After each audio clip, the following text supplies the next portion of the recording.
Tucker, this is the greatest issue and greatest threat that our nation has faced since its founding. I want to talk to you about something I noticed.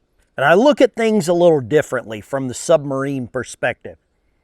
When you're on a submarine in the middle of the ocean, there's a lot of noise. There's a lot of shipping traffic. There's aircraft. There's other submarines.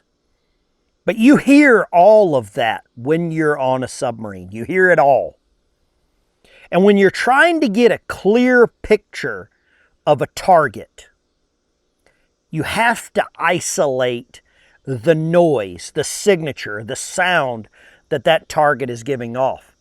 And that's exactly what I'm seeing right now. I'm seeing a lot of noise in the news. I'm seeing a lot of noise on various platforms. And the latest noise, and it was a loud one, was on the Tucker Carlson show. I just can't get past the betrayal of all of this.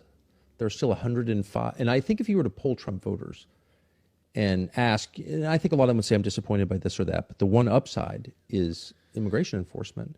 I think if you told them that there are 105 million illegal aliens, not green card holders, illegal aliens have no right to be here, living here in violation of the law and living in almost all cases on public support. I mean, whether it's schools, roads, hospitals, or direct support from the states, I think they wouldn't even believe you.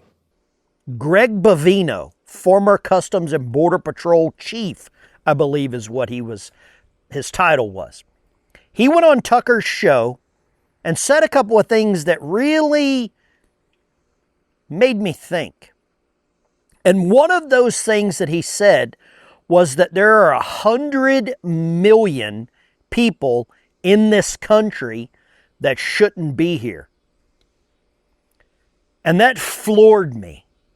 Now, we only have a population of about 350 million in the United States.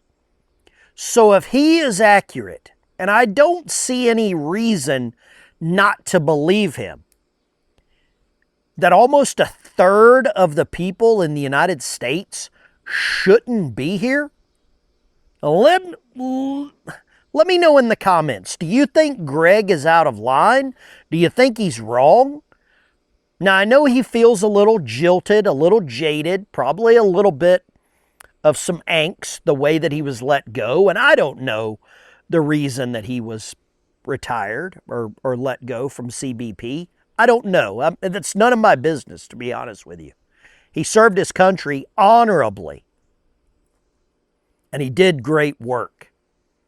But with all of the noise coming out about the amount of people in this country that shouldn't be here, that's a conversation we really need to have. And I watched that entire interview. I grabbed a couple of things out of it that really set me off. But with 100 million people in this country that shouldn't be here, if that number is right, and I have no doubt that he is probably not far off, what does that do to our country as a whole? What does it do when the numbers are so high? Does it change our country? Does it change our sovereignty? Does it change the way that you go about your normal day-to-day life? Because I think with that amount of people, it would change anything. It would change your community, your city. It would change how money is given out. It would change social welfare programs. It would change Social Security.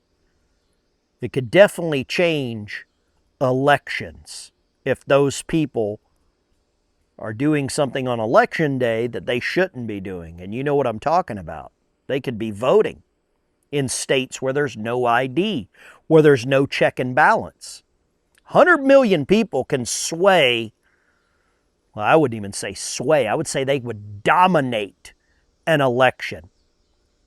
Now, the deportations are happening. Are they happening as fast as I want? Never. That would be the snap of a finger, a genie in a bottle, make a wish, they all disappear. We know that can't happen. We know that's not the reality of it. We also know that there are people in this country that are wanting those people to stay. And I'm all for legal immigration, but I'm not for an invasion. And we had a procedure on the submarine called rappel borders, where basically we would go topside, rig up some fire hoses and some other stuff that if people were coming on board while we were on the surface, we were about to give it to them. I think that's what needs to happen. We've got to give it to them. We've got to get rid of these people. 100 million people.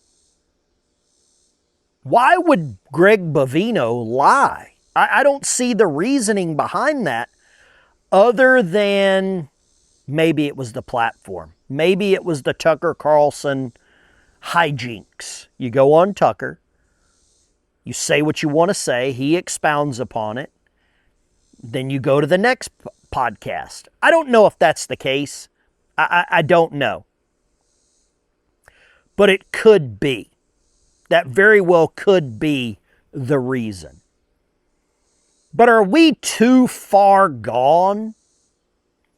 Are we so far gone that we can't get our country back? 100 million people. Let's say he's wrong by 50 million. That's still 50 million people that are here. Could he be wrong by that many? How do we get our country back? Is it just mass deportation? Is it calling out the National Guard? Hell, the Marine Corps. 100 million people.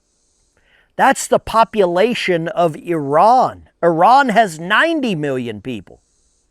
So you're telling me in our country there is another country worth of people here, producing on a daily basis, reproducing on a daily basis, not paying taxes, reliant on you for some of these welfare programs, taking up a seat in a school, a desk at a university, line at the DMV, a line at the grocery store, taking up a house or an apartment or a job that an American citizen should have. When you start looking at it like that, not why are they here, but what are they doing while they're here? That is what blew me away. If there are 100 million people here in this country illegally, how do we get our country back? How do we get that sovereignty back? Now, I want to ask you this, and I'll fight you in the comments down below. How did we get here? How did this happen? It didn't happen overnight. 100 million people don't show up overnight. 100 million people, that takes years to happen, years to build up. Did we fund this ourselves through USAID, some of these NGOs, the money that we've given to NATO, the money we've given to the World Economic Forum, the money that we've given to the United Nations?